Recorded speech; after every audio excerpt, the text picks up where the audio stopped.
Vote पात्र अनुसार 2152 को सकदामा बौद्धनाथको एरियामा कोडा दर्शन गर्ने महानुभावहरूको म छोटो दृश्य यहाँ देखाउन गइरहेको छु।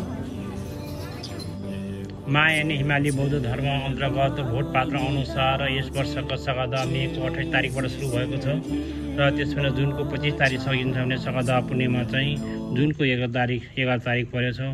यो सकदा महिना गौतम बुद्धको 12 लीला मध्ये 4 लीला पनि यही महिना पर्ने भएकोले गर्दा यो महिना एकदम राम्रो र उत्तम मानिन्छ। उहाँको जीवन कालमा घटेका ती ठुल्ठुला घटना लीलाहरू पनि यही महिनामा भएको कारणले गर्दाखेरि यो महिनामा पुण्य काम मात्र गर्नुपर्छ भनिन्छ। गौतम बुद्धको जन्म र ज्ञान प्राप्त र परिणाममा वैशाख पूर्णिमा भएको थियो र यो चाहिँ नेपाली क्यालेन्डर अनुसार चाहिँ वैशाख पूर्णिमा पर्छ भने र सकदा चाहिँ पुण्य चाहिँ कहिले जेठमा र कहिले चाहिँ वैशाखमा पर्ने गरिन्छ। भगवान बुद्धको जन्म वैशाख पूर्णिमा भएको र अदा पुण्य पनि सँगै पर्ने भएकोले गर्दा सकदालाई त्रिशयको रूपमा मान्दै आएको बौद्ध विधिहरू पनि भन्दै आएका छन्। अब यो अवधिमा गरेको पूजा लाखौँ गुणाले विधि भएर जाने बौद्ध शास्त्र सूत्रमा उल्लेख छ। सकदा महिनामा एक पटक कोरा गर्दाखेरि लाखौँ पटक कोरा गरेको जतिकै पुण्य प्राप्त हुन्छ भन्छ भने 108 पटक मणि जप गर्यो भने 1 लाख पटक मणि जप गरेको जतिकै पुण्य प्राप्त हुन्छ भन्छ। बौद्धनाथलाई परिक्रमा गरेर पुण्य सञ्चय गरेर प्रार्थना गरे सबै प्रार्थना पुरा हुन्छ भन्छ। स्वयम्भू परिक्रमा गरेर प्रार्थना गरेर पुण्य सञ्चय गर्यो भने आयु लामो हुन्छ भन्छ। नवबुद्ध परिक्रमा गरेर पुण्य सञ्चय गर्यो भने मन करुणा जागिर आउँछ भन्छ। यस सकदा महिनामा चाहिँ माछा मासु लसुन खानु हुँदैन भन्छ। सक्दो तपाईँले भोजन दाना अर्पण बौद्ध दान अर्पण छ्याक त्यसै मणि जप छ्याक साधना गर्नुपर्छ भन्छ।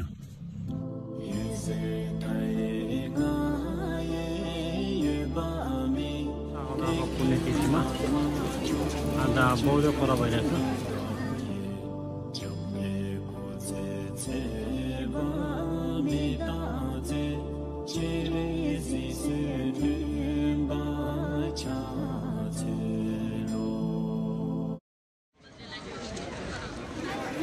सकदामा यहाँ पानीहरू जुसहरू सबै चाहिँ फ्रीमा वितरण गरिरहेको छ।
बौद्ध परम्परा एकदमै ताजा सकदा गरेर पुण्यको तिथिमा यहाँ बस्ती बाँधेर बौद्ध परिक्रमा गरेर धेरै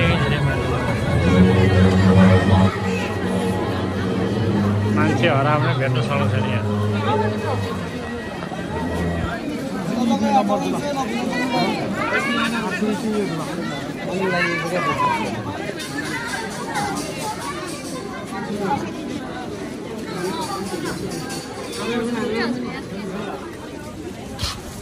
सकदाका समयमा चाहिँ बौद्धको वरिपरि धेरै माग्नेहरू बसेको हुन्छ। त्यसरी पुण्य कमाउन लागि केही मानवहरूले चाहिँ नगद पैसाहरू चाहिँ बाँडिरहेका छन्।